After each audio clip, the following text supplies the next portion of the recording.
সম্প্রতি মওদুদিবাদের উপর প্রতিষ্ঠিত জামাতের কুষ্টিয়া ৩ আসনের যাকে প্রার্থী ঘোষণা করা হয়েছে, তিনি তাকে আপনারা সবাই চেনেন। তাকে আপনারা চেনেন আসলে ভিন্ন কারণে।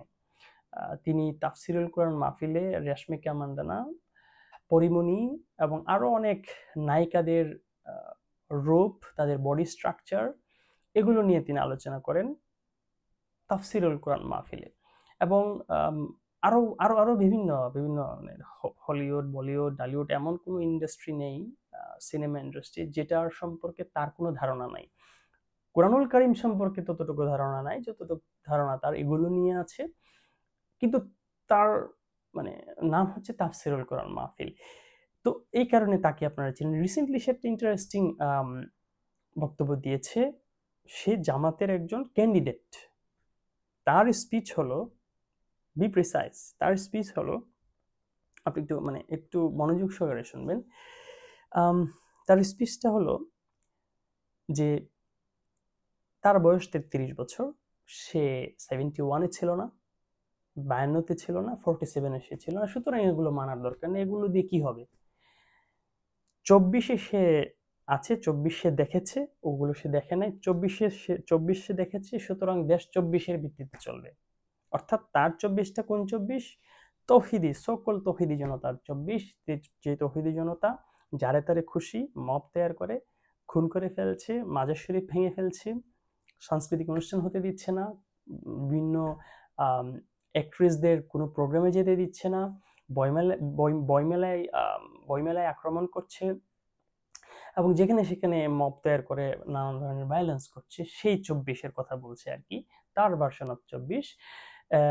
তো এটা ইন্টারেস্টিং, কারণ একদিকে মওদুদিবাদের যেই বর্তমান যে আমির, তার একটা স্পিচ বিভিন্নভাবে ভাইরাল করার চেষ্টা করছে মওদুদিবাদীরা।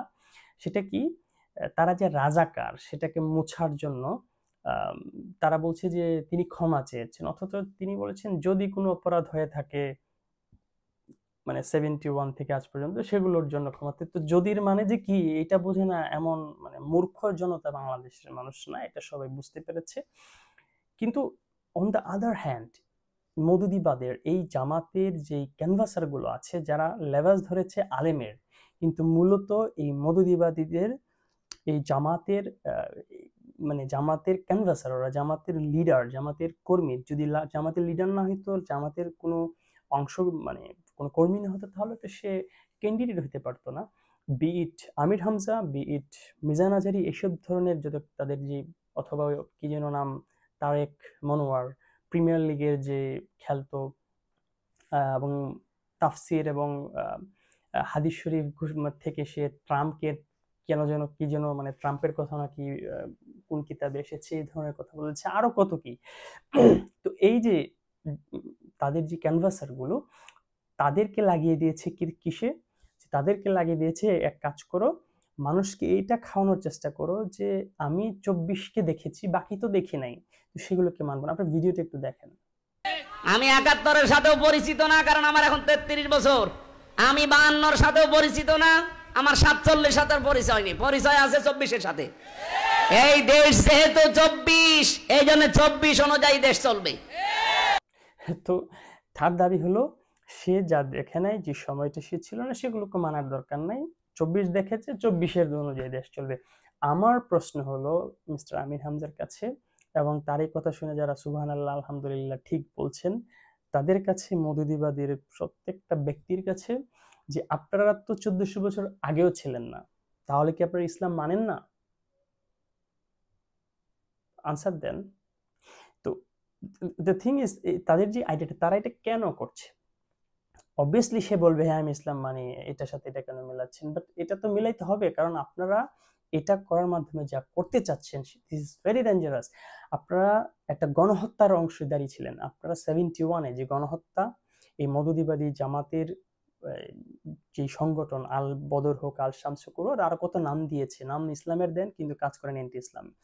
তো কি করেছে 71-এ? তাদের যেই গণহত্যায়, ধর্ষণে, সম্পদ লুণ্ঠনে, মানুষের অধিকার হরণে, মানুষের উপর জুলুম শোষণে তাদের যে সম্পৃক্ততা, সেই সম্পৃক্ততাটাকে ডিনাই করার জন্য, সম্পৃক্ততা থেকে মুক্তি পাওয়ার জন্য দ্য সো কল্ড কাফারা, যেটাকে নাম দিয়েছে উপদেষ্টা, I don't remember his name, যে আরো অনেকে এটা বলার চেষ্টা করেন যে 24-এর মাধ্যমে কাফারা দেওয়া হয়ে গেছে। নো, একজন মা, একজন বোন ধর্ষণের শিকার তিনি হয়েছেন। Who the hell are you, যে আপনি তাকে কাফারার নামে তাকে ক্ষমা করে দিচ্ছেন? আপনি কে? এটা গণহত্যা। এখন নেতানিয়াহুকে যদি কেউ বলে যে সে গণহত্যা তো করছে, সমস্যা নাই, কেউ যদি এসে বলে সে ড্যাশ এন্ড ড্যাশ করে সে গাজার গণহত্যার জন্য সে কাফারা দিয়ে দিয়েছে, এটা কি গ্রহণযোগ্য হবে? এটা কি কোনো ধরনের আর্গুমেন্ট হইতে পারে?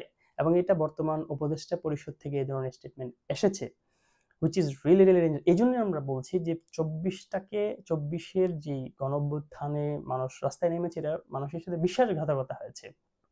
এই জন্য যেটা বলছিলাম যে মৌদুদিবাদীদের তারা যেটা চাচ্ছে সেটা হচ্ছে যে 71-এ তাদের যে গণহত্যার অংশীদারিত্ব সেগুলো থেকে মুক্তি নেওয়ার জন্য তারা স্টিল বিলিভ করে তারা রাইট করেছে, তারা স্টিল বিলিভ করে ধর্ষণ করাটাই ঠিক ছিল, তারা এগুলোতেই বিশ্বাস করে। তো এই জিনিসটাকে কিভাবে মানুষের মন মগজ থেকে মুছে দেওয়া যায় সেই ষড়যন্ত্র তারা করছে, সেটার অংশ হিসেবেই এই ধরনের আলেম ছদ্মবেশী এই ধরনের দাজ্জাল টাইপের এই ধরনের শয়তান খবিজদেরকে লাগিয়ে দিয়েছে, যারা নাম দিবে তাফসিরুল কোরআন, নাম দিবে মানে একটা লেবাস ধরবে মানে আলেমের, কিন্তু মানুষকে কি করবে? মানুষকে এই ধরনের নেগেটিভের মাধ্যমে এই রাজাকারিটাকে, মধুদিবাদটাকে, এই জিনিসগুলোকে, গণহত্যা করাটাকেও এটা কোনো বিশাল কিছু না, এটা ইসলামের পক্ষে করেছে, এই ধরনের ন্যারেটিভ তৈরি করার জন্যই তাদের এই ষড়যন্ত্র। এই জন্য একবার ইমাজিন করেন যে মধুদিবাদী জামাতের একজন প্রার্থী, সে বলছে যে 71, 52, 47 এগুলো মানার দরকার নেই, এগুলো কোনো বিগ ইস্যু না, এগুলো ম্যাটার করা উচিত না, কারণ আমার বয়স 33 বছর, ম্যাটার করবে শুধু 24।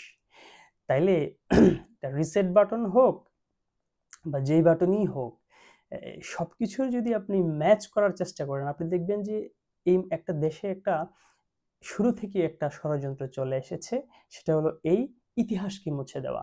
ইতিহাসকে আপনি কেন মুছবেন? ইতিহাসের ব্যাখ্যা, ইতিহাসের যে কোনো ঘটনার ব্যাখ্যা আপনি আপনার মতো করে করেন, আপনার ন্যারেটিভ, আপনার আর্গুমেন্ট রাখেন। আমারও 71 সম্পর্কে, 52 সম্পর্কে, 47 সম্পর্কে আমারও একটা অবস্থান আছে, এবং এটার আগে কি হয়েছে, এটার পরে কি হয়েছে, এগুলো নিয়ে আমারও একটা নিজস্ব অবস্থান আছে, সেটা আমি ব্যাখ্যা করব। কিন্তু 71 এক্সিস্টই করে না, বিকজ আমার বয়স 33 বছর, আমার বয়স 20 বছর। What kind of argument is this? এবং এটা তাফসীরুল কোরআন মাহফিল, এটাকে কি আপনারা আলেম আমি কোন ভিত্তিতে বলবো ভাই? এটা তো কোনো মানে কোনো আই ডোন্ট নো, এটা তো কোনো মানে কোনো সুস্থ ব্রেন থেকে তো এই ধরনের আর্গুমেন্ট আসতে পারে না। বাট মৌদুদিবাদী জামাতের প্রার্থী থেকে এই আর্গুমেন্ট এসেছে। জামাত দাবি করতেছে তাদের প্রার্থী নাকি এক একজন আলেম, ডক্টর, ইঞ্জিনিয়ার।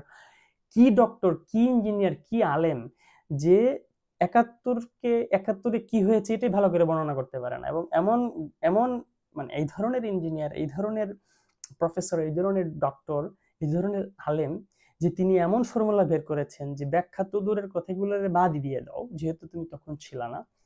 কিন্তু বাদ দিয়ে দিলে তো মুশকিল আসান, কারণ আপনি বাদ দিয়ে দিয়েছেন, আপনি তখন ছিলেন না, আপনি তাহলে দায় মুক্তি পেয়ে গেলেন, এগুলো নিয়ে কথা বলার দরকার নেই। And that is why I am asking, আপনারা 1400 বছর আগেও ছিলেন না, তার মানে কি আপনারা মুসলমান না? এখানে আমার ভিডিওটা শেষ করছি। খুব শীঘ্রই অন্য একটা ইস্যু নিয়ে কথা বলবো। সবাইকে অসংখ্য ধন্যবাদ। আসসালামু আলাইকুম।